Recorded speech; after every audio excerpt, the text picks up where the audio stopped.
Boa tarde a todos. Se ele está rodando? Ele vai jogar lá. Obrigada. Bom, muito obrigada pelo convite. É um prazer estar aqui, falar um pouco sobre esse tema que, para mim, é muito impactante. Realmente mudou a forma com que eu vejo educação. E para a gente começar, eu queria abordar alguns pontos específicos sobre educação e como é que a gente consegue potencializar o aprendizado do adulto. Então, nesse primeiro momento, nessa aula, esses são meus conflitos de interesse. Eu pensei da gente trabalhar alguns conceitos de neurofisiologia, alguns outros conceitos também de fisiologia da memória e a neurobiologia do aprendizado. Só para eu entender aqui, quantos dão aula? Levanta a mão, por favor. Quantos dão aula? Ótimo. Muito bem. Então, acho que a gente vai atingir aqui os objetivos. E quantos têm experiência com neurociências aqui aplicada? São profissionais multi que trabalham com pacientes neurológicos. Ótimo. Ótimo, muito bom. Então, nós vamos revisar nessa primeira etapa aqui alguns conceitos fisiológicos sobre memória, porque muitas vezes, quando a gente fala sobre aprendizado, as pessoas não têm uma base clara sobre o motivo da gente fazer algumas atividades em sala de aula e por que é necessário mudar a forma com que nós ensinamos. A tendência da maioria dos professores é sempre ensinar da forma que aprendeu. Mas as novas tecnologias em educação e os novos conceitos de neurobiologia da educação mostraram que a forma com que muitos de nós fomos educados não é a melhor forma de aprender. E que os alunos e os pacientes podem ser facilitados quando a gente fala sobre aprendizado de conteúdo técnico e também aprendizado socioemocional. Então, o objetivo aqui é a gente revisar alguns conceitos de neurofisiologia para a gente atingir esse objetivo da sala de aula. Por que a sala de aula tem que mudar? O que a gente descobriu nos últimos anos sobre o aprendizado? Então, vamos revisar alguns conceitos de neurofisiologia? Então, vocês estão lembrados que a gente tem uma diferente formatação do cérebro com relação aos demais órgãos, né? O cérebro, quando ele é formado um pouco mais tarde na formação dos órgãos. E então, a gente tem uma proliferação de células na fase inicial intraútero. E o bebê, quando nasce, ele já nasce com a maioria dos neurônios praticamente prontos, mas os neurônios não nascem conectados.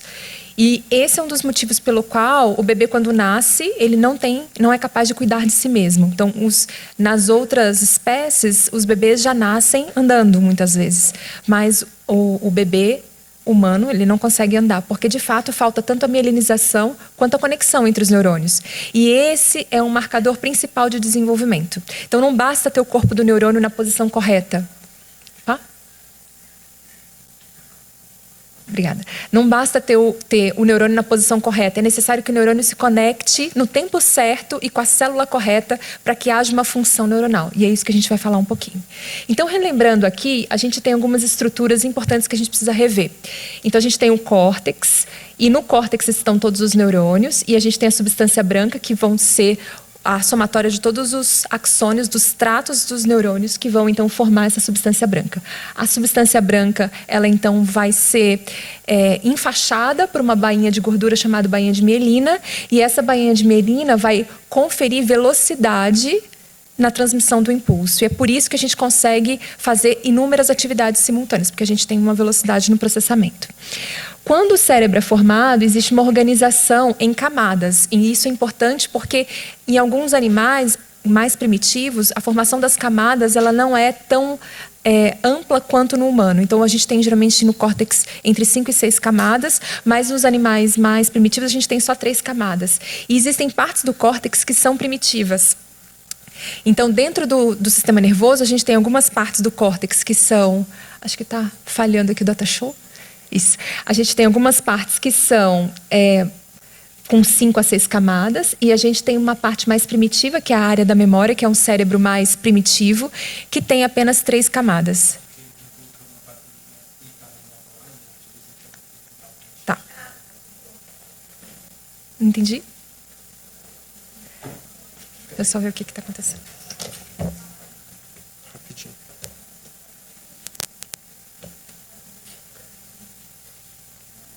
Agora, só segue e entra de novo, por favor. Pronto. Ok? Ok. Obrigada. Ok. Quando a gente nasce, existem algumas regiões do córtex que ainda vão proliferar. Então, de certa forma, dentro do córtex, a gente ainda produz neurônio ao longo da vida. E a gente vai falar um pouco sobre isso mais para frente, porque isso potencializa o aprendizado. Então, é mais fácil aprender quando a gente é jovem, porque as conexões estão sendo formadas e a gente tem mais neurogênese, mais formação de neurônio em áreas específicas relacionadas à memória. Com o passar dos anos e com o envelhecimento, a gente acaba perdendo a velocidade de neurogênese nas regiões mais primitivas, que é a região hipocampal. E o que vai acontecer com isso? Você tem uma maior dificuldade para assimilar novos conceitos. Tá? Então, revisando a estrutura do neurônio, então, para aqueles que estão menos habituados, a gente tem um corpo celular, onde vão ter todas as organelas, e a gente tem vários prolongamentos. O prolongamento principal é o axônio, que vai, então, se conectar com outro neurônio. E a gente tem essa árvore aqui de brotamento ligada ao corpo, que são os dendritos. Então, o estímulo para o neurônio funcionar, ele segue uma única direção. Então, você tem a aferência dos estímulos aqui e uma única eferência. Isso significa que um único neurônio se conecta com mais de 300 neurônios. E os pontos de contato são múltiplos. Então, na verdade, quando o neurônio começa a se conectar, e ele começa a se conectar por um estímulo, você começa a ter um brotamento de conexão. E muitas patologias acontecem por conexão inadequada. Certo? Existem janelas em que há uma conexão maior de neurônios. Então, a criança, por exemplo, começa a desenvolver a linguagem a partir do 4º mês de nascimento com a lalação, que são os pequenos sons que ela começa a emitir. Mas, se a mãe não desenvolve o fenômeno do cooing, que é começar a falar, ei, bebê, tudo bem? Fazer uma vozinha diferente, está provado cientificamente que a criança desenvolve menos linguagem. Então, o motivo de pessoas de personalidade diferente, de contextos sociais diferentes e mães de diferentes cunhos sociais diferentes terem o mesmo comportamento é, na verdade, um comportamento primitivo de induzir linguagem na prole. Porque o estímulo do cooing, dessa voz um pouco diferente para a criança, é fundamental para o desenvolvimento da linguagem. E o que a gente vai ver é que o neurônio necessita de estímulo. Então, nenhum neurônio desenvolve se não houver uma demanda do meio externo. Por isso que é tão importante ter um meio que seja interessante para que haja uma conectividade maior. Senão, não há desenvolvimento da circuitaria, porque só nasce o corpo celular. Ele não está totalmente conectado. Certo? Visualmente, o que a gente vê, por exemplo, numa microscopia com imunofluorescência, é assim, a gente vê um corpo do neurônio e a gente vê todos esses brotamentos que são pontos de contato com outros neurônios, que por sua vez se conectam com outros neurônios. Então, quando você tem ativação de um neurônio, na verdade você tem ativação de redes neurais.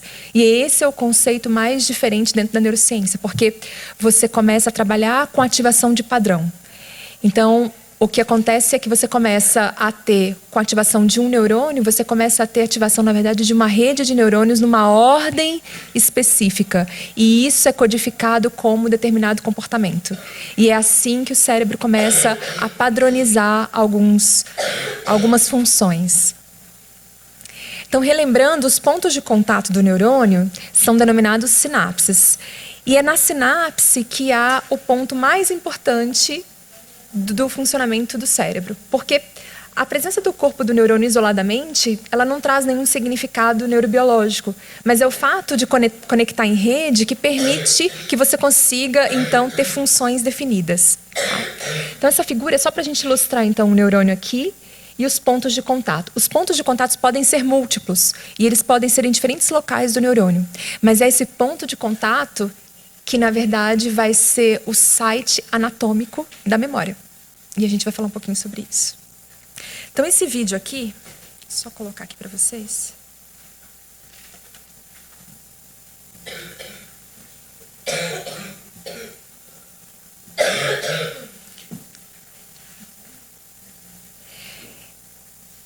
Esse vídeo é uma sequência de imagem. Acho que é melhor, né? Vou apagar a luz aqui um pouquinho, para vocês verem melhor e acompanhar. Então, esse vídeo é uma sequência de imagem mostrando como a circuitaria se desenvolve. Então, aqui a gente tem um córtex pré-frontal e, em verde, vocês estão vendo aqui uma rede neural se desenvolvendo a partir do estímulo. E essa rede neural, perceba o total de brotamentos e o total de interface de um mesmo neurônio com um outro neurônio. Isso é o fortalecimento de uma única sinapse. E, através de computação gráfica, hoje a gente consegue ver a sinapse um pouco mais detalhada. Então, quando você vê em 3D, em rosa, a gente tem uma outra estrutura. Então, são aferências da amígdala chegando no córtex pré-frontal. Então, aqui a gente tem toda a circuitaria do córtex pré-frontal e aqui o total de sinapses que vão chegar de uma outra estrutura. Então, as vias, quando elas começam a se conectar, elas são muito intensas, porque é o que a gente chama de plasticidade da sinapse. Pode acender a luz, por favor, para a gente voltar.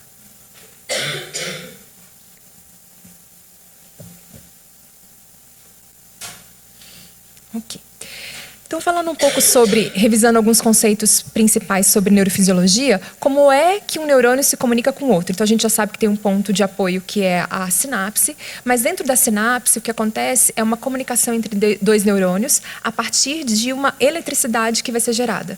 Então, na sinapse, quando a gente tem, aqui são os terminais dos neurônios, então, para vocês relembrarem, a gente tem o terminal do neurônio, aqui é o botão pré-sináptico, e aqui é a fenda, a membrana pós-sináptica. Então, na membrana pós-sináptica, a gente vai ter alguns receptores que vão funcionar como canais iônicos. E esses canais iônicos, quando esse neurônio é despolarizado, ele libera um neurotransmissor que vai, então, abrir um canal iônico na fenda pós-sináptica. E é a abertura de um canal iônico que vai permitir a entrada de cargas positivas ou cargas negativas. E isso vai levar à hiperpolarização do neurônio ou à despolarização do neurônio pós-sináptico. O fato de ter a despolarização é um fenômeno muito importante para a célula, porque quando há despolarização e essa despolarização atinge um limiar tal que você consegue subir muito o potencial de ação, esse neurônio, então, ele fica despolarizado e durante a despolarização você tem a extrusão de vesículas de neurotransmissor, ou seja, esse neurônio libera neurotransmissores e quando o neurotransmissor aqui é excitatório, esse terminal pós-sináptico ele vai ficar despolarizado e essa eletricidade vai abrir canais de cálcio e vai levar, então, à extrusão de neurotransmissores. E é assim que os neurônios conseguem se conectar. Por que isso é importante? Porque o fato de um neurônio estar conectado com o outro não significa que ele vai ser ativado. Você precisa ter uma intensidade de ativação tal, ou seja, o potencial de ação tem que subir em tal monta que você seja capaz de despolarizar o neurônio pós. Então, se o contato com o neurônio, se a formação de uma sinapse for muito pequena, você pode elevar um pouquinho o potencial de ação, mas não significa que esse neurônio vai ser despolarizado. O que eu quero dizer é que o estímulo para passar essa informação para frente, ele tem que ser relevante o suficiente. Tem que ser importante o suficiente para que haja a continuidade da despolarização e que você tenha um estímulo numa rede. Então, o fato dos neurônios estarem o tempo inteiro conectados não significa que eles vão estar o tempo inteiro ativados. Você precisa ter um estímulo suficiente para que você tenha a propagação da ativação, certo? E qual é o ponto fundamental em neurobiologia que hoje a gente trabalha? Então, as sinapses, elas mudam. Elas não são estáticas. Então, quando você tem um neurônio que está muito ativo, pré-sináptico, o neurônio pós-sináptico pode se modificar. E ele pode se modificar aumentando o total de receptores na fenda. Ele pode se modificar porque ele começa a fazer cluster de receptores para que ele seja mais eficiente. A ideia neurobiológica é que quando o estímulo é muito intenso, você deve, então, passar esse estímulo para frente de uma forma mais específica. Então, você acaba tendo modificações da sinapse. Isso chama plasticidade. E isso é induzido por uma circuitaria específica, chamada circuitaria do glutamato. E como é que isso acontece? Isso é um fenômeno muito importante que foi descrito na década de 90 e que permite a base fisiológica da memória. Então, quando o estímulo é muito relevante, o que vai acontecer é que o neurônio pós-sináptico vai ser tão estimulado que você vai ter abertura de um canal especial de glutamato que chama canal NMDA. Quando esse canal abre, a entrada de cálcio dentro da célula e você tem ativação de algumas sinases que vão levar à transcrição gênica. E é por isso que então você começa a ter ativação de proteína quando você tem um estímulo muito importante. E é por isso então que os neurônios têm a capacidade de se aproximar e de ficarem mais fortalecidos. Então a conexão entre eles aumenta. Por que eu estou falando isso? Porque, na verdade, um dos conceitos hoje mais relevantes em termos de memória é que o que nós queremos é que as pessoas modifiquem seus cérebros durante as aulas. E à medida que eu estou falando aqui, eu espero que vocês estejam absorvendo esse conteúdo e que, dessa forma, o estímulo seja suficiente, o bastante para que vocês produzam proteínas e que essa via da neurobiologia fique facilitada. Então, memória, no final das contas, é a gente ser capaz de induzir proteína no cérebro do outro. Certo? Como é que isso vai acontecer? Isso vai acontecer através da ativação desses receptores glutamatérgicos, e isso, então, tem que ser relevante o suficiente para induzir proteína, certo? Isso é o que a gente chama de uma memória de longa duração, quando você tem uma alteração da sinapse. O estímulo é tão intenso que os neurônios ficam intimamente conectados. Eles são mais eficientes. Então, a base neurofisiológica da memória é a plasticidade da sinapse.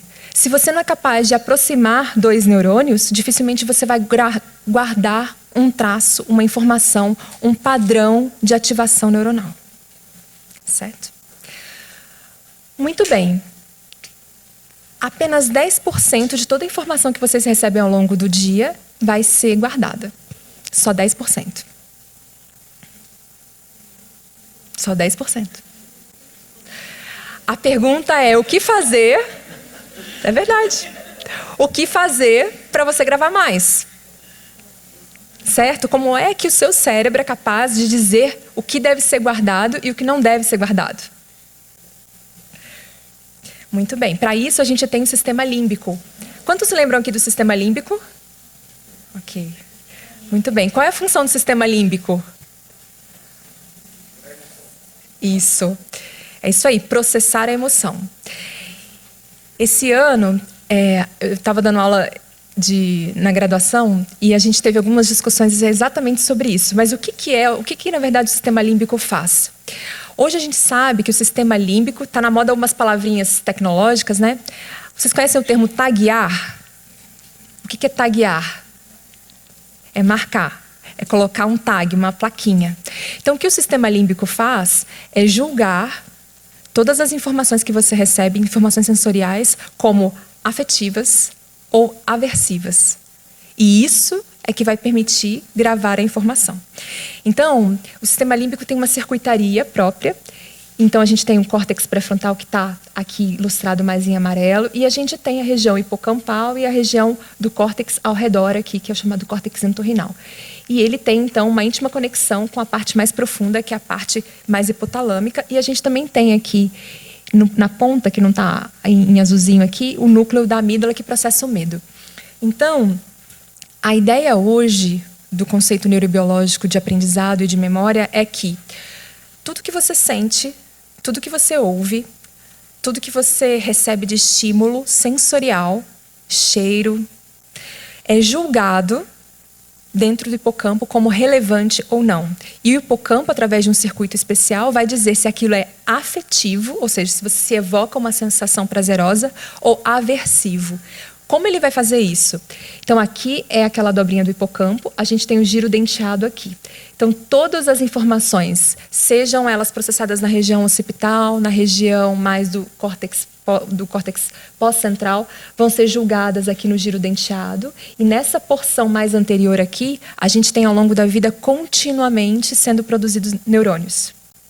Então, a gente tem uma neurogênese contínua ao longo da vida nessa região do giro denteado. Então, essas informações vão chegar aqui no giro denteado. Existe um grupo de neurônios aqui que continuamente é renovado, e esse grupo de neurônios vai ativar a área CA3 do hipocampo, e a gente vai ter uma via de saída da área CA1 do hipocampo. Se o estímulo for intenso o suficiente, despolarizar o suficiente o giro denteado, a aferência diz que você deve fazer com que essa memória, com que essa informação seja guardada. Então, o julgamento que o hipocampo faz é intensidade e padrão de estímulo. Por que eu estou falando isso? Porque para você guardar uma informação, ela deve ser, o termo correto é afetiva ou aversiva. Ela não deve ser indiferente. Do contrário, você não consegue induzir a produção do long term potentiation e a produção de proteína, certo? E o hipocampo, ele é capaz de fazer uma visão também preditiva. Então, o que vai acontecer? Uma vez que o estímulo ativa o neurônio 1, 3, 5 e 6, e o estímulo B ativa o neurônio 4, 3 e 8, quando esse estímulo chega na mesma intensidade e atinge duas células, o hipocampo tem uma capacidade preditiva de ativar as demais, independente do estímulo. Então, o hipocampo ele consegue, depois de uma primeira ativação de 4 neurônios em série, se você ativa 2, ele consegue dizer que você deve ativar os outros 2. E isso é que é lido como um traço de memória. Então, o padrão de ativação sequencial dos neurônios é lido como traço de memória. E essa informação que sai do hipocampo vai, então, para as demais regiões do córtex e diz, guarde essa informação. Por isso que é tão importante você conseguir ativar o sistema límbico quando você está passando algum conteúdo. Certo? Então, resumindo, o que eu estou querendo dizer para vocês é que memória nada mais é do que uma conexão facilitada entre os neurônios. E se você conseguir ser um bom professor, você vai ver que essa conexão facilitada entre 2 neurônios, ela vai se traduzir numa alteração anatômica da sinapse. Certo? Quando a gente é um professor intermediário, geralmente acontece da gente fazer apenas uma alteração elétrica na sinapse. Então, ela fica mais ativa por um período, mas ela não produz proteína. Então, o aluno não grava. Certo? Vamos falar um pouquinho sobre os diferentes tipos de memória. Então, revisando, a memória ela é armazenada no cérebro através de mudanças na sensibilidade da transmissão sináptica entre neurônios, certo? Então, os neurônios eles começam a ficar mais sensíveis uns aos outros e por isso você consegue ter uma eficiência melhor da conexão. E isso tem que acontecer após um primeiro estímulo. Então, se um primeiro estímulo vai bem, o segundo estímulo vai melhor, o terceiro vai mais rápido e você então tem uma conexão facilitada entre os neurônios. Se você usar essa via muitas vezes, é melhor que essa via seja eficiente. Então os neurônios começam a ter crescimento, brotamento e mais vesículas. Então a via fica facilitada e você consegue então guardar a informação. O ideal é que a gente sempre produza memória de longa duração. Então, o nosso alvo é sempre levar a alteração anatômica da sinapse. Mas, para chegar lá, você precisa passar por um caminho. Então, qual é o caminho? Habitualmente, as memórias de longa duração começam como memórias de curta duração. Começam como alterações elétricas na sinapse. Isso é chamado memória de curta duração. A memória de duração intermediária é quando a gente tem uma alteração química ou física temporária na sinapse. Então, geralmente, o que acontece é, você tem um primeiro estímulo, uma primeira aproximação entre neurônios. Essa primeira aproximação, ela gera uma alteração transitória, mas se você repetir o estímulo, ou se você relembrar mais uma vez, ou se você passar por esse estímulo mais outra vez, o que vai acontecer é que você vai ativar essa capacidade preditiva do hipocampo, isso vai sair um estímulo do hipocampo que vai julgar aquela informação como relevante, então você vai conseguir fazer uma via facilitada porque os neurônios vão se aproximar. Todo mundo compreendeu esse conceito? Ótimo. Vamos então ver esse vídeo aqui, só para a gente ilustrar um pouco esse conceito da transformação de uma memória de curta em uma memória de longa. Um minutinho. Vou pedir para apagar a luz aqui.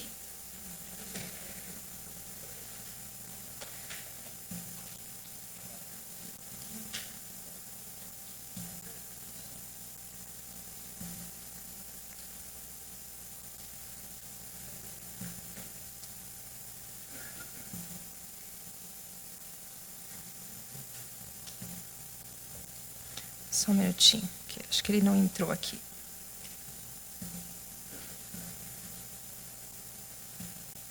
Pode soltar o áudio. Think back to a really vivid memory. Got it? Okay, now try to remember what you had for lunch 3 weeks ago. That second memory probably isn't as strong. But why not? Why do we remember some things and not others? And why do memories eventually fade? Let's look at how memories form in the first place. When you experience something, like dialing a phone number, the experience is converted into a pulse of electrical energy that zips along a network of neurons. Information first lands in short-term memory, where it's available from anywhere from a few seconds to a couple of minutes. It's then transferred to long-term memory through areas such as the hippocampus and finally to several storage regions across the brain. Neurons throughout the brain communicate at dedicated sites called synapses using specialized neurotransmitters. If 2 neurons communicate repeatedly, a remarkable thing happens. The efficiency of communication between them increases. This process, called long-term potentiation, is considered to be a mechanism by which memories are stored long-term. But how do some memories get lost? Age is one factor. As we get older, synapses begin to falter and weaken, affecting how easily we can retrieve memories. Scientists have several theories about what's behind this deterioration. From actual brain shrinkage, the hippocampus loses 5% of its neurons every decade, for a total loss of 20% by the time you're 80 years old, to the drop in the production of neurotransmitters like acetylcholine, which is vital to learning and memory. These changes seem to affect how people retrieve stored information. Age also affects our memory-making abilities. Memories are encoded most strongly when we're paying attention, when we're deeply engaged, and when information is meaningful to us. Mental and physical health problems, which tend to increase as we age, interfere with our ability to pay attention and thus act as memory thieves. Another leading cause of memory problems is chronic stress. When we're constantly overloaded with work and personal responsibilities, our bodies are on hyper alert. This response has evolved from the physiological mechanism designed to make sure we can survive any crisis. Stress chemicals help mobilize energy and increase alertness. However, with chronic stress, our bodies become flooded with these chemicals, resulting in a loss of brain cells and an inability to form new ones, which affects our ability to retain new information. Depression is another culprit. People who are depressed are 40% more likely to develop memory problems. Low levels of serotonin, a neurotransmitter connected to arousal, may make depressed individuals less attentive to new information. Dwelling on sad events in the past, another symptom of depression, makes it difficult to pay attention to the present, affecting the ability to store short-term memories. Isolation, which is tied to depression, is another memory thief. A study by the Harvard School of Public Health found that older people with high levels of social integration had a slower rate of memory decline over a 6-year period. The exact reason remains unclear, but experts suspect that social interaction gives our brain a mental workout. Just like muscle strength, we have to use our brain or risk losing it. But don't despair. There are several steps you can take to aid your brain in preserving your memories. Make sure you keep physically active. Increased blood flow to the brain is helpful. And eat well. Your brain needs all the right nutrients to keep functioning correctly. And finally, give your brain a workout. Exposing your brain to challenges like learning a new language is one of the best defenses for keeping your memories intact.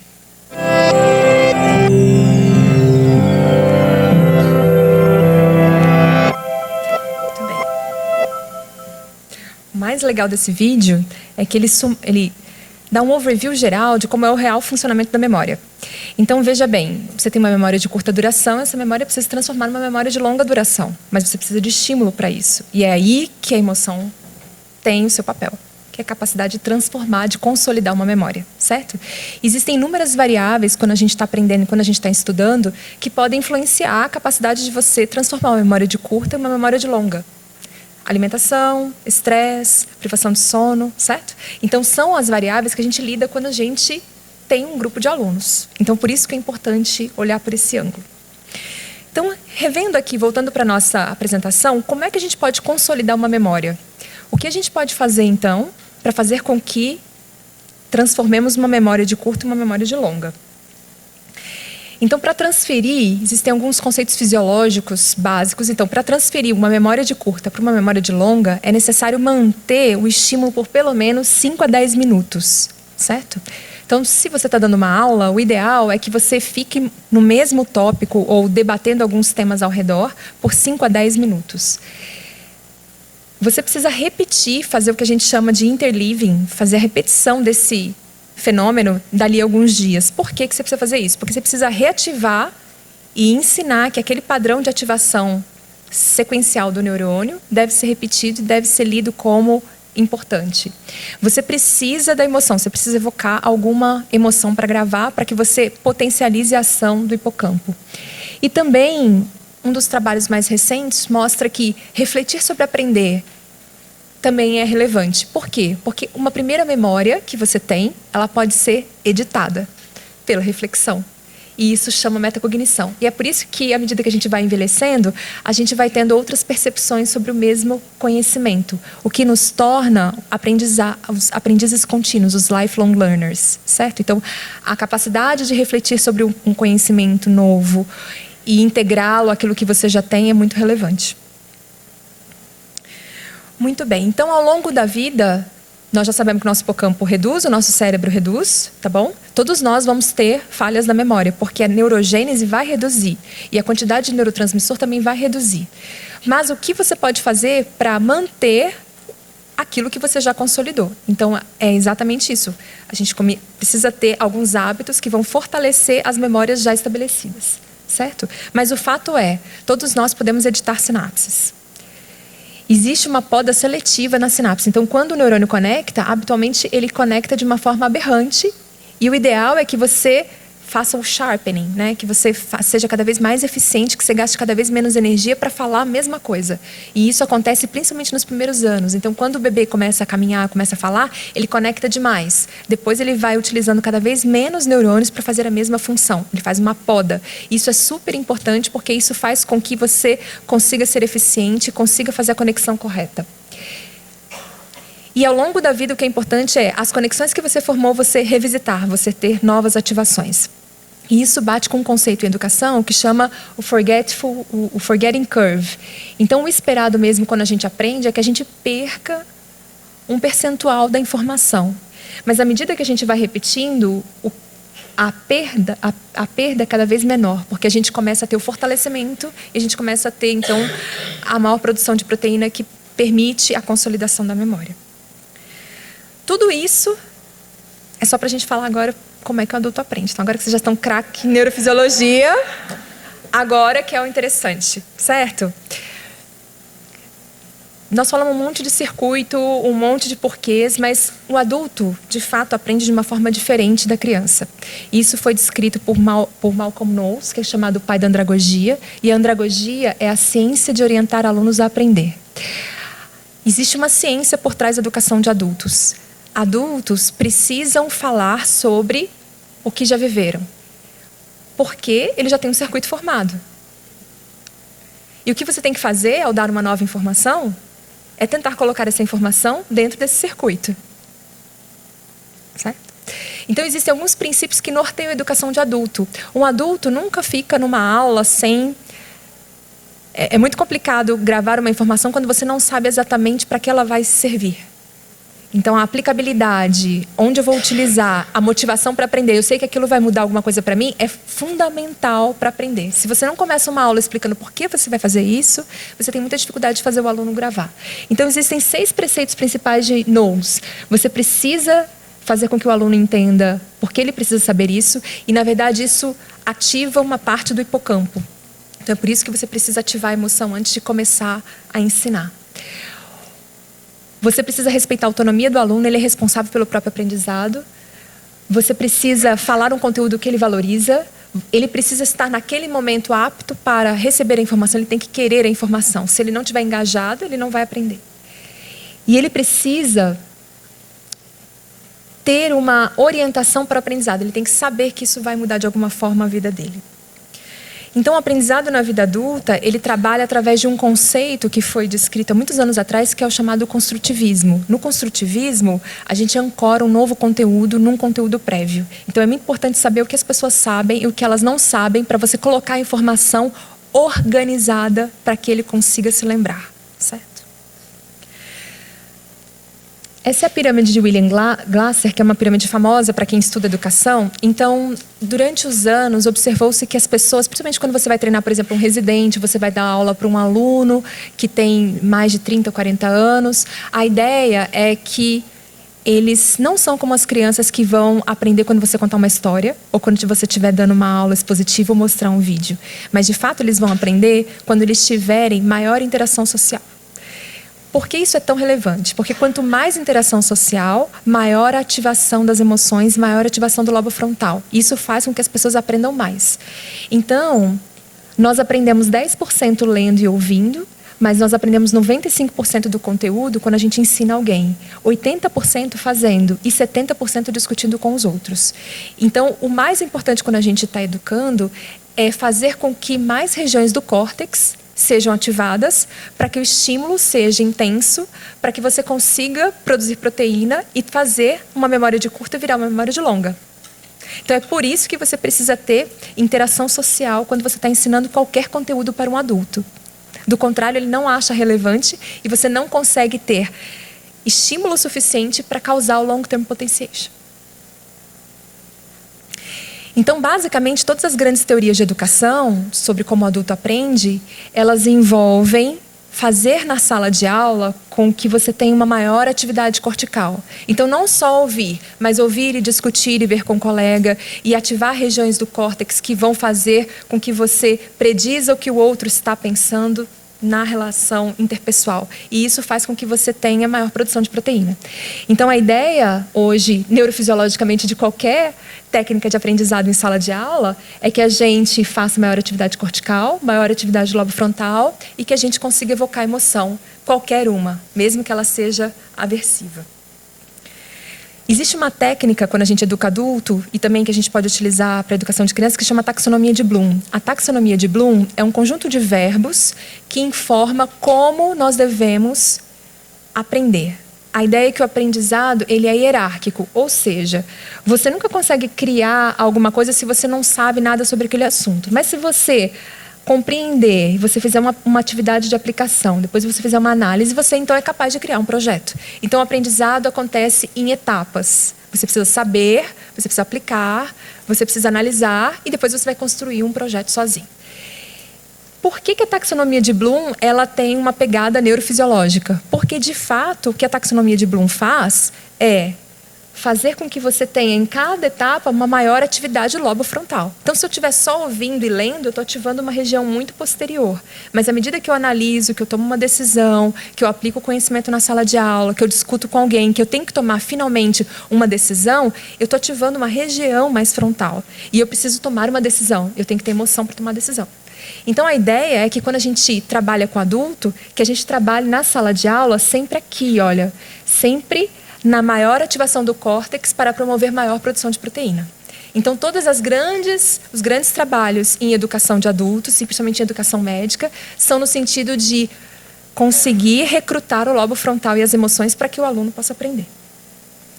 O ciclo de Kolbe, que também é uma técnica muito famosa sobre uma teoria sobre educação, fala a mesma coisa. Veja, você precisa ver, depois você precisa pensar, depois você precisa fazer e depois você precisa analisar tudo aquilo que você fez para fazer uma retrospectiva e ver onde você pode melhorar. Então, o ciclo de Kolbe também tem a ver com maior atividade cortical, maior atividade do lobo frontal e uma capacidade reflexiva para que você consiga gerar proteína e gerar aprendizado. Então, no fim, a verdade mesmo é que o máximo do aprendizado de um adulto é quando a gente faz uma interação social. Então, nós aprendemos uns com os outros. As pessoas que aprendem umas com as outras, elas conseguem ativar regiões profundas do cérebro que fazem com que você tenha um aprendizado mais eficiente, você consiga converter uma memória de curta em uma memória de longa. Mas então, como é que a gente pode potencializar o aprendizado de um adulto? Como é que você pode ser um facilitador eficiente no seu dia a dia, como professor? Então, existe um framework para trabalhar com adultos. Então, qual que é a ideia? A ideia é que o aluno não chega sem saber nada. O aluno já tem um construto, ideias prévias sobre o que ele já viveu. Ele já tem algum algoritmo básico na cabeça. Ele já tem uma forma de guardar a informação. Cabe a você descobrir se essa informação é correta ou não. Então, a ideia é criar o que a gente chama de dissonância. Você vai dar uma tarefa, então o aluno vai receber uma tarefa que vai checar se o conhecimento prévio é correto ou é completo. Então, você deve criar a dissonância. E a dissonância vai levar, então, à ativação do lobo frontal e da emoção. A dissonância é justamente assim, será que o que você sabe está correto? Então, você questiona o próprio aluno. O teto é branco. O teto é branco mesmo? Será que é branco? Será que não é branco? E aí ele começa. É branco? Não é branco? mas você acha que não é branco, você acha que é pastel, você acha que é amarelo, você acha que pode ser amarelo. Então, é esse questionamento sobre a via que eu já fiz que me permite ensinar uma informação extra. Então, a ideia é que você produza essa dissonância, que ele possa, então, elaborar, refinar, refletir, organizar, acrescentar uma nova informação, e então agora ele pode produzir um novo conteúdo. Então ele vai ancorar no que ele já tem e ele vai ser capaz de fazer uma análise. Então esse é o melhor framework para estudo, para ensino de adultos. E o que a gente está fazendo com isso? Na verdade, o que a gente está fazendo é, quando você desafia o aluno e você faz a dissonância, você está mandando uma informação para o hipocampo, e o hipocampo está assim, não sei se está certo, se está errado, se está certo, se está errado. Você cria uma emoção, será que eu estou errado? Será que eu estou certo? Será que o professor é legal? O professor é chato. Então, e isso faz com que você consiga ativar e você consiga editar, fazendo com que você, então, seja eterno reflexivo, você seja eternamente ajustando a sua própria memória e os seus próprios conceitos. Certo? Então, o que nós podemos fazer para potencializar o aprendizado do adulto? A gente tem que entender qual é a motivação, por que o aluno está ali. A gente tem que tentar organizar padrões de reconhecimento de informação para que ele consiga guardar aquela informação naquela caixinha que ele tem ali. A gente precisa ancorar o conhecimento prévio. A gente precisa evocar qualquer uma emoção. A gente precisa fazer interação social na sala de aula, porque a gente vai conseguir mais ativação cortical. E sempre oferecer, através da dissonância, a oportunidade do aluno repensar aquilo que ele sabe. E isso é a técnica mais moderna, que é chamado aprendizado centrado no aluno. Certo? E para a gente finalizar, o que é aprender? Aprender é quando a gente promove a mudança de mindset. Então, assim, o meu objetivo aqui hoje era tentar fazer com que vocês tivessem essa mudança de mindset com esse overview geral. Que vocês possam ser melhores professores a partir desses conceitos de neurobiologia. Obrigada.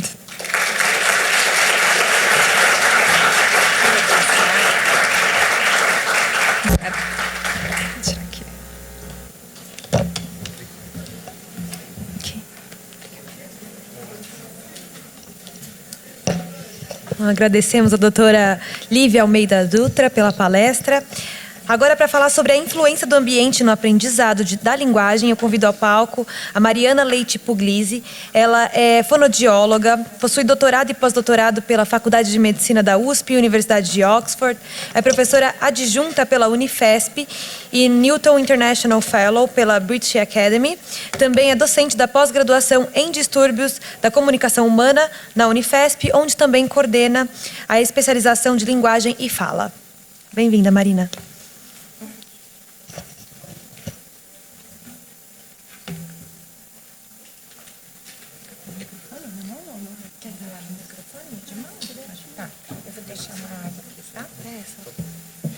Pode deixar. Essa. Beleza. Bom, boa tarde a todos. Em primeiro lugar, eu queria começar agradecendo a comissão organizadora pelo convite. É um prazer muito grande estar aqui, poder conversar com vocês hoje. Obrigada. Então, o tema da minha palestra hoje vai ser a influência do ambiente sobre o desenvolvimento de linguagem. E eu vou começar, então, fazendo uma pergunta para vocês. Se vocês tivessem que pensar numa porcentagem aí, quanto vocês acham que o ambiente influencia o aprendizado de linguagem? 10%? 20%? 50%? 100%? E aí? 70%. Bom, eu comecei fazendo essa pergunta porque eu aprendi na aula passada que a gente tem que começar justamente trazendo uma questão de dissonante, não é verdade? Para que vocês captem o que a gente vai falar e o que a gente vai discutir aqui, mas também já sei que vocês vão aprender só 10% do que a gente vai falar agora. Então, não é muito animador isso. Então, enfim, o resumo da palestra de hoje. Então, eu vou falar um pouco sobre como a gente mensura o ambiente, porque o ambiente tem várias facetas e a gente tem várias formas de tentar entender o ambiente para tentar entender, então, a influência do ambiente no desenvolvimento. Depois eu vou falar mais especificamente sobre o nível socioeconômico e como os estudos mostram que o nível socioeconômico afeta o desenvolvimento infantil. E depois, né, vamos finalizar com uma certa provocação também e, enfim, mostrando alguns estudos para a gente ter ideia do quanto a gente é capaz de reverter esses efeitos socioeconômicos, claro, os efeitos negativos sobre o desenvolvimento. Bom, então, em primeiro lugar, se a gente pensar no ambiente de uma forma bem geral, a gente vai entender que o ambiente é tudo que está relacionado ao meio que a criança vive, certo? E nesse sentido, a gente vai pensar no nível socioeconômico, como eu falei, eu vou explicar um pouquinho mais, porque tem muito estudo falando de nível socioeconômico, né, e da influência dele sobre o desenvolvimento, mas a gente pode pensar em vários outros aspectos, né? Cultura tem a ver com o ambiente, né? É o ambiente em que você vive e a cultura molda, em muitos aspectos, a maneira como a gente vive, como a gente entende as relações humanas. O estilo de vida faz parte do ambiente. O cuidado parental, estou focando, claro, no desenvolvimento infantil, eu trabalho com o desenvolvimento infantil e desenvolvimento de linguagem, mas a gente sabe que, então, o cuidado parental também vai fazer parte, a maneira como os pais lidam com a educação dos filhos e lidam com os filhos, tem a ver com os estímulos que aquela criança está recebendo do ambiente. Acesso à saúde, acesso à educação, tudo isso tem a ver com o meio em que a criança está vivendo. Então, a gente pode pensar que todas essas facetas, de alguma forma, refletem o ambiente. Aí eu pergunto para vocês, mas como é que a gente mensura isso, né? Como é que a gente, de alguma forma, quantifica isso? É uma tarefa muito difícil, mas a gente tem alguns indicadores, e esses indicadores, de alguma forma, apontam para o nível socioeconômico, e é isso que eu vou querer mostrar para vocês ao longo, né, dessa palestra, porque é como se o nível socioeconômico ele fosse, na verdade, uma medida que ele não engloba diretamente todos os outros, mas ele está relacionado, de alguma forma, a uma série de outros fatores que a gente sabe que tem uma influência, aí sim, mais direta no desenvolvimento. Então, é claro que não é o nível socioeconômico em si que influencia diretamente o desenvolvimento, mas, indiretamente, existem uma série de caminhos aí que apresentam esse tipo de relação. E como é que a gente mede também? O nível socioeconômico por si só já é, na verdade, uma medida bastante genérica, né? A gente, normalmente, é medida por uma série de indicadores também, porque a gente não tem como pegar uma única medida socioeconômica e dizer que este é o nível socioeconômico do indivíduo. Então, o que é utilizado normalmente? Nível educacional, né? E nível educacional é um dos maiores indicadores aí do nível socioeconômico de uma família, né, e de um indivíduo. E isso tem mudado um pouco, né, com a mudança um pouco da sociedade. Antigamente, o nível socioeconômico da mãe era o mais importante para o desenvolvimento da criança. Por quê? Porque as mulheres trabalhavam menos e ficavam mais tempo, de forma integral, né, participando do desenvolvimento da criança. Hoje em dia, com a mudança da sociedade, as mulheres participando cada vez mais efetivamente do mercado de trabalho, isso tem se diluído um pouco. Então, o nível socioeconômico dos pais, de uma forma geral, acaba sendo bastante relevante, embora o da mãe ainda tenha uma participação mais importante, no sentido, no desenvolvimento infantil. Ocupação. Então, o nível de ocupação dos pais também é um outro marcador importante, que é claro que está relacionado ao nível socioeconômico, especialmente em países como o Brasil, em que o nível educacional tem muito a ver com o tipo de trabalho que você vai ser capaz de conseguir, né, de adquirir. Em outros países em que a gente tem menos desigualdade social, essa relação não é tão direta. Mas em países como o nosso, a relação entre nível educacional e nível ocupacional é muito grande. Depois a gente tem uma medida de posses. Então, enfim, qualquer um que já respondeu um questionário da BEP, né, quantos banheiros tem na sua casa, quantas geladeiras, etc., sabe, né, que as posses são um medidor importante também do nível socioeconômico de um indivíduo. E de todas as medidas, eu não sei se vocês sabem, mas o número de banheiros é considerado o mais importante para medir o nível socioeconômico do indivíduo. E um que já caiu por terra, que antigamente era perguntado, mas hoje em dia não existe mais nos questionários da BEP, é a existência de celular. Porque qualquer pessoa hoje em dia tem um celular independente do seu nível socioeconômico, né? E, obviamente, a renda também compõe um aspecto importante. Então, a primeira coisa, né, que a gente pode discutir aqui é que o nível socioeconômico ele tem que ser um construto multidimensional. E ele é medido por uma série de outras variáveis. E aí, o que a gente tem, então, o que esse nível socioeconômico medido dessa forma tem de relação com o desenvolvimento? Bom, em primeiro lugar, em termos de desenvolvimento de saúde, acho que essa relação é bem clara, né? Se você tem acesso a, por exemplo, uma mãe, né, que está grávida, se ela tem a capacidade, né, e a possibilidade de fazer o acompanhamento pré-natal, é óbvio que esse bebê que ela está gestando vai ter uma saúde melhor e ela vai poder prevenir uma série de possíveis doenças se ela fizer o cuidado pré-natal e se ela tiver uma orientação correta, né?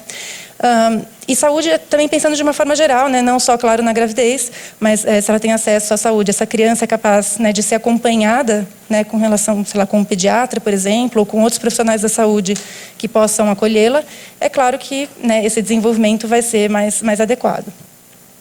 O desenvolvimento, o nível socioeconômico tem um efeito muito grande, e eu vou falar sobre isso mais especificamente hoje, sobre a linguagem, a cognição e o desempenho acadêmico. Então, a gente tem, na verdade, uma série de estudos, eles começaram na década de 60 e foram se estendendo, e hoje em dia a gente tem um material muito grande, muita informação mesmo sobre o efeito do nível socioeconômico sobre o desempenho, o desenvolvimento infantil. Desenvolvimento socioemocional. Então, a gente tem uma série de fatores aí que são influenciados pelo nível socioeconômico. Então, de novo, não é que o nível socioeconômico em si está afetando diretamente essas habilidades ou esse desenvolvimento, mas ele, de alguma forma, por uma cadeia de manifestações, ele acaba tendo uma influência muito importante, por isso ele é um dado muito importante da gente medir, né, para ver justamente esse efeito. É claro que a gente está pensando especialmente, né, em situações, por exemplo, de baixo nível socioeconômico, em que a gente tem maiores níveis de pobreza. É claro que é muito importante entender essas relações. Então, eu vou começar mostrando um pouco os primeiros, né, estudos nessa área. Hart e Risley fizeram, na verdade, esse estudo, já começaram desde a década de 60 a estudar esse tema. Mas eles fizeram uma série de outras publicações, e essa acho que foi uma das que ficou mais famosa nesse meio. O nome desse artigo é O Gap de 30 milhões de palavras. Então, o que eles observaram aqui, eles fizeram uma medida com poucas famílias, eram 46 famílias, mas elas tinham diferentes níveis socioeconômicos. Então, aqui a gente tem 13 famílias com alto nível socioeconômico, a gente tem 23 com nível médio ou inferior, e a gente tem 6 famílias que estavam, na verdade, no desemprego ou com seguro social. E o que eles observaram aqui? Acompanharam a criança desde o nascimento até os 36 meses. E o que eles observaram aqui, nesse eixo, a gente tem o vocabulário das crianças em quantidade, em número de palavras. O que a gente pode observar? Até o primeiro ano de vida, né, 12 meses, é claro que os vocabulários são muito parecidos porque a criança ainda não fala, ela está começando a falar as primeiras palavras com 1 ano. Conforme a criança vai crescendo, aqui a gente já tem 2 anos. A gente já tem um gap que as crianças de alto nível socioeconômico já têm um desempenho bem melhor do que as demais. E aos 3 anos de idade, o que a gente tem é que os 3 grupos estão se diferenciando. Só que a quantidade de palavras aqui, que o grupo com alto nível socioeconômico tem em relação ao médio nível socioeconômico, é o dobro, né? Quem tem alto nível socioeconômico aprende o dobro de palavras aos 3 anos de vida, né, do que quem tem médio ou baixo nível socioeconômico. E aqueles que estão numa situação, né, de maior vulnerabilidade têm um desempenho ainda pior. Então, esses foram um dos primeiros estudos mostrando essa diferença realmente quantitativa com relação ao número de palavras. O mais interessante desse estudo é que eles também avaliaram o input que a criança recebia dos pais. Então, o que eles fizeram? Eles mapearam a fala dos pais. E eles viram qual era a diversidade e a quantidade diferente de palavras utilizadas na fala dos pais. O que a gente tem aqui? A mesma idade das crianças, né, aqui embaixo. Só que aqui a gente tem a quantidade de palavras, então, que os pais falavam e a quantidade de palavras diferentes. Isso é uma medida que a gente chama de diversidade lexical. O que a gente tem aqui é justamente daí que vem essa ideia dos 30 milhões, do gap de 30 milhões de palavras. Então, eles mostraram que uma correlação muito grande estava existindo entre a fala dos pais e a diversidade de palavras dos pais e a quantidade de palavras que a criança efetivamente aprendia. E que 86% a 98% do vocabulário das crianças aos 3 anos, ela derivava do vocabulário das mães. É muito chocante, não é? Porque, de fato, você consegue quantificar e ver essa diferença de uma forma bem clara, né? Bom, esse estudo é um dos, enfim, mais citados, né, com relação à influência do nível socioeconômico. E a gente tem vários outros estudos que foram feitos, né, depois de então. Eu escolhi esse para mostrar que, na verdade, né, assim como no anterior a gente consegue ver esse efeito desde o nascimento, aqui eles conseguiram quantificar isso já também e mostraram que com 1 ano e meio a gente já tem diferenças. Gente, 1 ano e meio tem muitas crianças que começam, né, em geral a criança aprende a primeira palavra com por volta de 1 ano de idade, mas muitas acabam aprendendo com o ano 2, o ano 4, o ano 6. Né? Existe uma variação grande, uma variabilidade muito grande no início do desenvolvimento de linguagem. Vê que aos 18 meses, 1 ano e meio, já existe uma diferença de aproximadamente 80 palavras. Né? As crianças de alto nível socioeconômico têm quase já o dobro, né, de palavras das crianças de baixo nível socioeconômico. É muito gritante para uma idade tão precoce. O que mostra que muita coisa está acontecendo nesses primeiros anos de vida, como a gente já sabe, né, a importância da primeira infância, e o nível socioeconômico já está afetando desde muito cedo no desenvolvimento. Assim como tem muitos estudos, na verdade, mostrando o desenvolvimento, o efeito do nível socioeconômico no desenvolvimento de linguagem, a gente também tem esses efeitos em outras áreas do desenvolvimento. Então, esse é um estudo que mostra os tamanhos de efeito. Eles compararam crianças de famílias de alto e baixo nível socioeconômico, e o que a gente tem aqui, as barras que estão pretas são aquelas que deram diferença estatisticamente significante entre os dois grupos, de baixo e de alto nível socioeconômico. E o tamanho da barra envolve o tamanho do efeito. Quanto maior o tamanho do efeito, quer dizer que essa diferença foi mais importante. Tá? Então, o que a gente tem? De todas as medidas, as que foram usadas foram linguagem, memória operacional, controle cognitivo, e aqui seria uma memória de longo prazo. Essas medidas que eu acabei de comentar são as medidas que realmente deram diferença entre os grupos. Mas olha lá o tamanho do efeito para a linguagem. É muito maior, né, do que para as outras áreas. O que mostra que, de alguma forma, gente, a linguagem ela é mais suscetível ao ambiente, inclusive, do que outras habilidades. Se a gente pensar, por exemplo, habilidades de memória, elas são pré-requisitos para a criança aprender linguagem. Né? Você precisa de memória para aprender linguagem, e você também melhora a sua memória se você tem uma boa linguagem. Claro que é uma via de mão dupla, né? Mas, de alguma forma, a linguagem ela depende muito da maneira como você, do ambiente que você está exposto, e a maneira como os indivíduos falam com você, a quantidade, a diversidade de palavras que eles usam e o tipo de frases que, que os adultos produzem, porque é a partir daí que a criança vai aprender a construir também as suas sentenças. E aí tem essa é uma certa provocação, porque em alguns casos, né, esses efeitos socioeconômicos que apareceram foram um pouco questionados, porque, especialmente na sociologia, as pessoas questionavam assim, poxa, mas é claro que vai dar diferença. Esses testes todos que foram criados para populações, né, de melhor nível socioeconômico. Então, é claro que se você perguntar, por exemplo, a gente tem um teste de vocabulário que a gente usa normalmente para avaliar crianças, né, que chegam na clínica, por exemplo. E aí você tem, por exemplo, um desenho da tábua de passar roupa. As crianças que a gente atende lá na Unifesp, várias delas sabem, é uma tábua. As crianças do consultório particular não fazem a menor ideia do que é uma tábua de passar roupa, certo? Então, é nesse sentido que o questionamento foi feito. Será que os instrumentos de avaliação estão sendo capazes de pegar e de captar aquilo que realmente uma criança de baixo nível socioeconômico conheceria? E esse estudo não é especificamente sobre nível socioeconômico, mas ele fala sobre justamente o tipo de medida e o quanto ele é apropriado.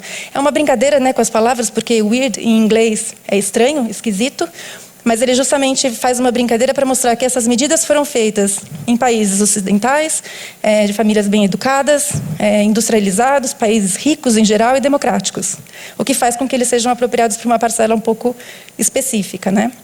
Mas, enfim, guardem essa questão em mente, que a gente vai retomar isso daqui a pouquinho. Eu sei que vocês não vão conseguir ainda ver, eu vou dar um zoom, é só para mostrar o modelo de uma forma geral. O que a gente tem em termos de modelos teóricos da influência do nível socioeconômico sobre o desenvolvimento? Se a gente começar aqui nessa parte, eu vou dar um zoom nessa parte aqui do modelo.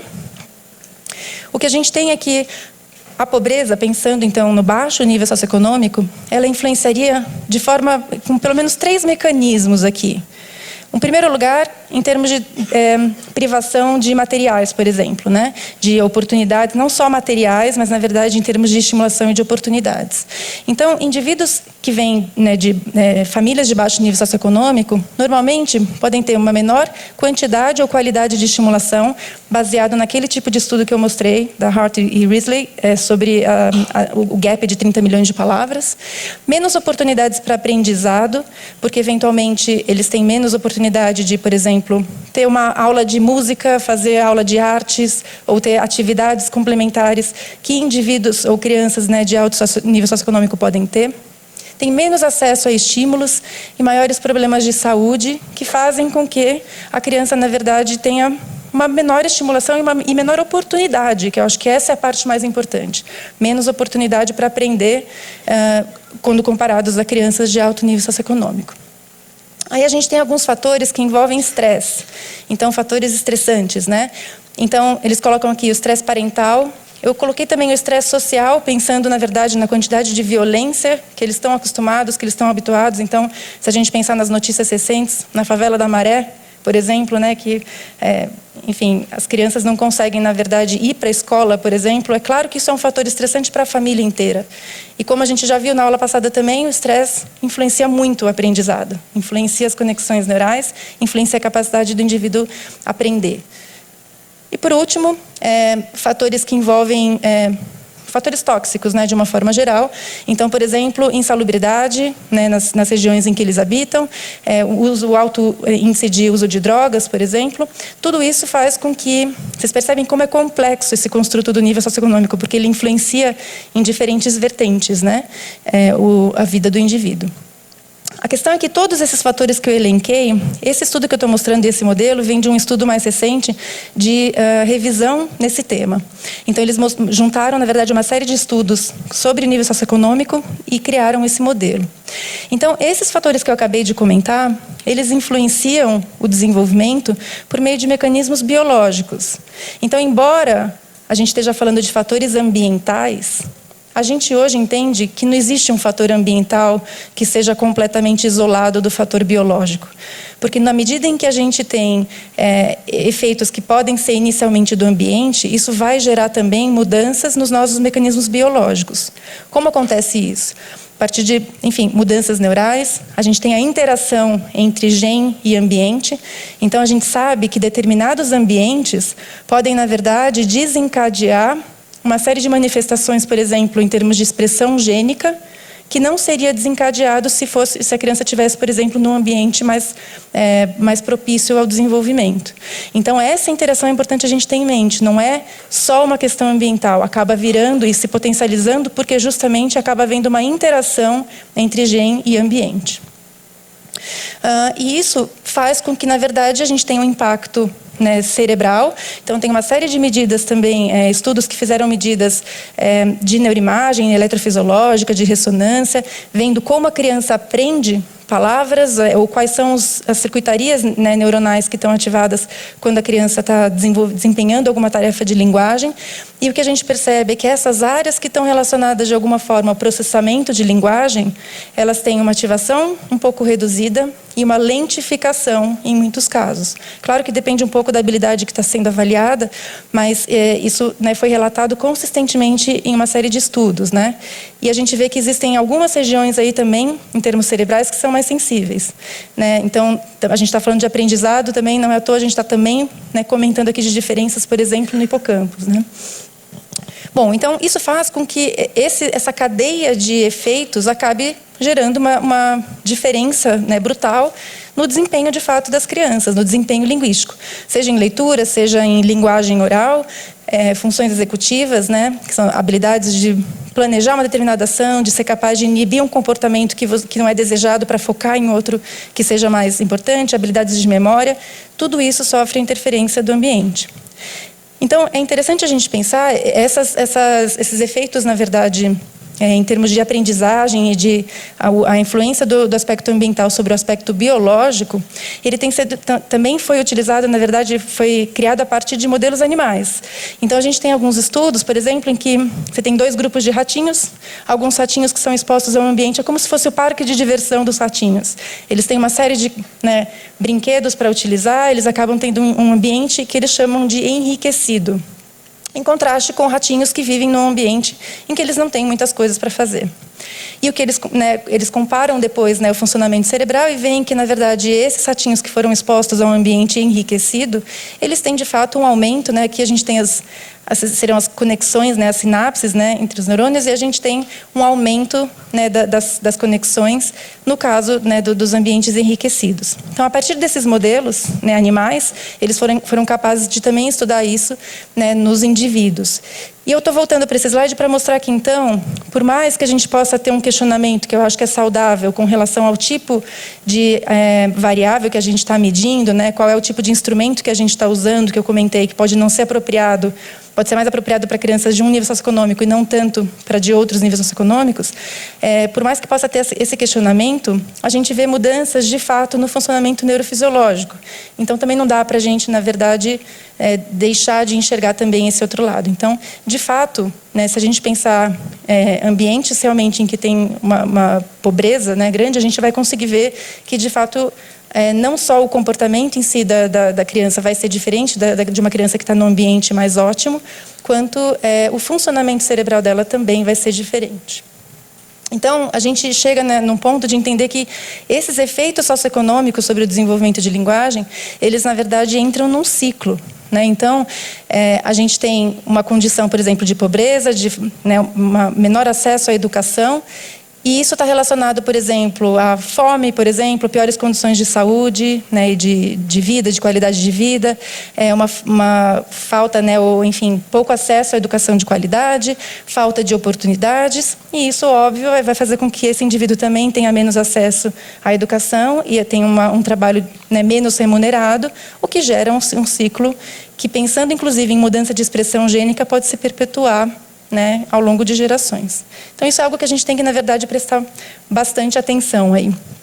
Vou mostrar agora, né, para a gente finalizar, alguns estudos mais específicos no Brasil, mostrando um pouco, né, a gente sabe que nosso país tem uma grande diferença socioeconômica e a gente espera que, por conta disso, essas diferenças se manifestem também, né, no desenvolvimento da linguagem. Então, esse estudo foi, na verdade, feito, é um estudo multicêntrico em São Paulo e Salvador. E o que eu vou mostrar para vocês aqui é só um achado mais específico para a gente pensar um pouco nesse efeito do nível socioeconômico sobre essas diferentes áreas. Aqui a gente está usando o termo em inglês, né, que seria Socioeconomic Status, que é o nível socioeconômico. Aqui funções executivas e aqui a linguagem. O que a gente observou aqui? Num grupo grande de crianças que foi avaliado, o que a gente observou é que o nível socioeconômico, isso aqui são basicamente correlações. Ele estava bastante correlacionado às funções executivas e bastante correlacionado à linguagem. Em termos mais práticos, para vocês entenderem isso, voltando à primeira pergunta que eu fiz, né, começando essa palestra, o nível socioeconômico, ele foi capaz de predizer 33% da variância nas funções executivas. Ou seja, 33% daquilo que a criança, né, demonstra nas funções executivas é explicado, de certa forma, pelo seu nível socioeconômico. No caso da linguagem, esse efeito foi um pouquinho maior. Então, o nível socioeconômico explicou 40% da variância no desenvolvimento de linguagem, tá? Que é bastante. O que a gente testou aqui nesse modelo? A gente tem alguns modelos de mediação que, na verdade, ajudam a gente a entender se esse efeito do nível socioeconômico acontece independentemente para cada uma das habilidades que foram testadas, ou se existe, vamos chamar de cascata de relações. Então, o primeiro modelo que a gente viu, que a gente testou, foi, será que o nível socioeconômico influencia diretamente as funções executivas, que são essas habilidades cognitivas, né?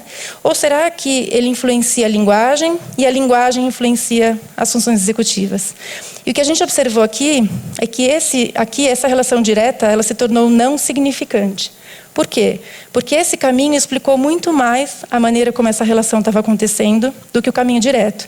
Ou seja, a conclusão desse resultado parcial foi que o efeito do nível socioeconômico sobre as funções executivas, ele era mediado pela linguagem, certo? Ou seja, nível socioeconômico influencia a linguagem, que influencia funções executivas. Quanto melhor é a minha linguagem, melhor é a minha capacidade de saber me controlar, de me autorregular, né, de conseguir, na verdade, planejar o que vai ser feito. Por isso a gente vê essa relação que é importante tentar entender esses modelos para a gente entender essa cascata de efeitos do nível socioeconômico sobre o desempenho, né, da criança. A gente testou também um outro modelo, que seria o modelo inverso, né? E aí o que a gente vê aqui, olha como a linguagem realmente tem um efeito importante direto.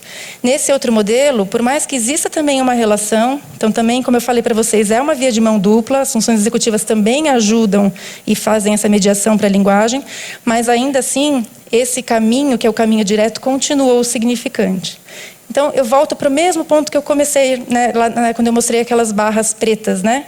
A linguagem, ela é, de alguma forma, mais suscetível ao ambiente e ao efeito nível socioeconômico, e, de alguma forma, existem relações de mediação aí, porque a linguagem acaba, enfim, participando dessa cascata de efeitos aí que a gente está comentando. Esse é um outro achado bem interessante, né, desse estudo. Então, aqui a gente tem as classes socioeconômicas, né, dos indivíduos, usando o critério ABEP, né, que a gente tem no nosso país.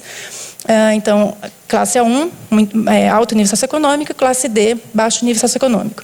E aqui é uma medida que a gente costuma usar como medida de inteligência, que é uma medida, foi o teste do Raven, que é uma prova que avalia, de alguma forma, a resolução de problemas não verbal. O que a gente tem aqui? Olha que interessante. As crianças de classe A1, A2 e B1 têm um desempenho muito parecido, são as linhas, tá? Essas linhas aqui. Elas têm um desempenho muito parecido no Raven, nessa medida.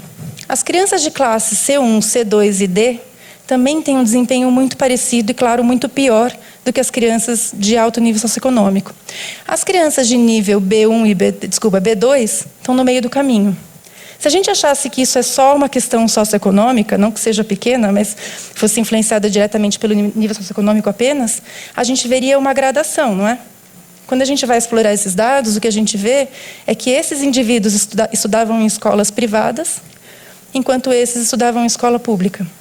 Então, o que a gente tem aqui é um efeito do nível socioeconômico, mas que, na verdade, está camuflado pelo tipo de escola que a criança vive. Né? E a gente sabe o quanto as escolas particulares e públicas, de novo, no nosso país, têm uma influência, né, uma diferença muito grande em termos de oportunidade de aprendizado que a criança tem. E aí, é possível reverter esses efeitos?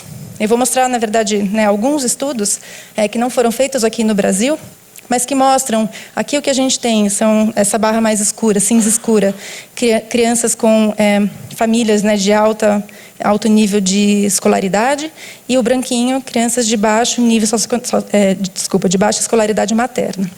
Aqui são crianças que entraram, de fato, na creche, na pré-escola, muito cedo. Essas crianças estavam em algum tipo informal, né? Então, por exemplo, de repente, a vizinha que tomava conta, então não era realmente uma educação formal. E aqui, elas estavam em cuidado parental mesmo, ou seja, a criança não estava indo na escola. Olha o que a gente vê aqui. As crianças que entraram na escola formal, elas, na verdade, tinham um desempenho muito parecido com as crianças de alto nível socioeconômico, mostrando que, na verdade, ter entrado na educação formal bem cedo no desenvolvimento ajudou a diminuir esse gap, quando o gap continua existindo nos outros grupos. Tá? Esse padrão acontece para várias outras medidas. Aquela medida que eu mostrei para vocês era o vocabulário receptivo. Mas tem várias outras medidas de linguagem que a gente encontra que esse primeiro grupo está sempre muito equiparado, tirando, né, essa medida daqui. Mas, de alguma forma, o que eles estão querendo mostrar, e tiveram alguns outros estudos que replicaram esses achados, é que se você tem, na verdade, um fator de risco que é ser de baixo nível socioeconômico. Se você consegue fazer com que essa criança tenha educação de qualidade logo cedo no desenvolvimento, você está dando a oportunidade que ela não tem no ambiente natural dela para justamente desenvolver as suas capacidades optimais. Né? Então, isso faz muito sentido. Esse é um outro estudo, esse é da Austrália. Eles não viram especificamente a entrada na creche, mas é só para mostrar para vocês, é um estudo longitudinal de grande porte. Eles avaliaram crianças aos 2 anos e aos 4 anos. Aos 2 anos, eles identificaram quais eram as crianças que preenchiam critério para aquilo que eles chamam de late talkers, que seria um atraso de linguagem. Tá? Então, criança que, na verdade, aos 2 anos já deveria estar falando, combinando 2 palavras, pelo menos, para montar frases, e ela, de repente, ainda não fala. Tá? Eles encontraram que, aos 2 anos, 19% das crianças que eles avaliaram eram late talkers, que é muita coisa, né, gente? 20% das crianças ter alguma dificuldade de linguagem é muita coisa. E 81% tinham desenvolvimento típico. Mas a parte interessante desse estudo é que, como eles acompanharam esses indivíduos, aos 4 anos, o que eles observaram? 14%, né, tinham 19%, 14% passaram a ter desenvolvimento típico aos 4 anos. E só 5%, ainda bem, né, continuaram tendo um desempenho realmente alterado em medidas de linguagem. O que quer dizer que algumas crianças resolvem essas dificuldades dos 2 aos 4 anos, mesmo que ela não tenha algum tipo de intervenção específica. Provavelmente, esse grupo é o grupo que entrou na escola cedo e que teve a estimulação que, na verdade, eventualmente eles não estavam tendo em casa. A parte, né, difícil, né, de lidar aqui é que dos que tinham desenvolvimento típico aos 2 anos, alguns também apresentaram um desempenho alterado, né, aos 4 anos. Então, enfim, isso mostra o quanto é difícil a gente conseguir predizer esse desenvolvimento de linguagem logo no início, porque tem influência, a linguagem sofre influência de muitos fatores. Mas é só para mostrar para vocês o quanto provavelmente essas crianças aqui, que tinham desempenho alterado antes, mas passaram a ter o desenvolvimento típico, provavelmente é um efeito ambiental que de alguma forma foi resolvido, por exemplo, pelo ingresso na escola. Tá? Então, para mostrar para vocês esses potenciais. Então, é possível reduzir? A gente sabe que é. Eu não precisava dessa palestra aqui para a gente falar que é importante entrar, né, ter programas sociais, que é importante ter acompanhamento precoce, que é importante ter educação de qualidade logo no início. Então, não estou inventando a roda aqui, certo? Mas é importante a gente ter essas medidas e ver, de fato, o quanto o efeito do nível socioeconômico pode existir sobre o desenvolvimento de linguagem, para a gente conseguir, na verdade, quantificar e mostrar o quanto a gente está perdendo se a gente não investir realmente em intervenção precoce. E aí, para finalizar, você pode passar o vídeo, por favor?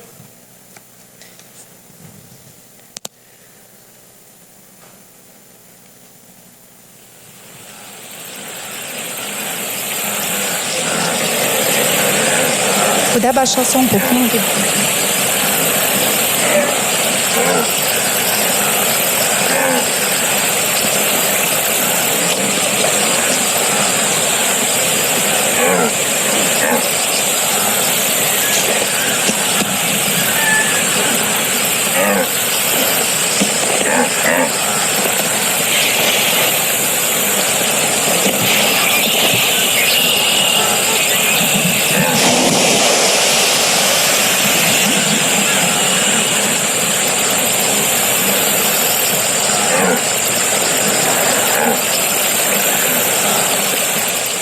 Ou seja, não adianta a gente ficar falando a mesma coisa, isso vai, né, persistir ao longo de gerações. A gente tem que efetivamente provocar mudanças e ter realmente, né, dados científicos para mostrar isso. É um passo super importante. Muito obrigada. Meu e-mail está à disposição.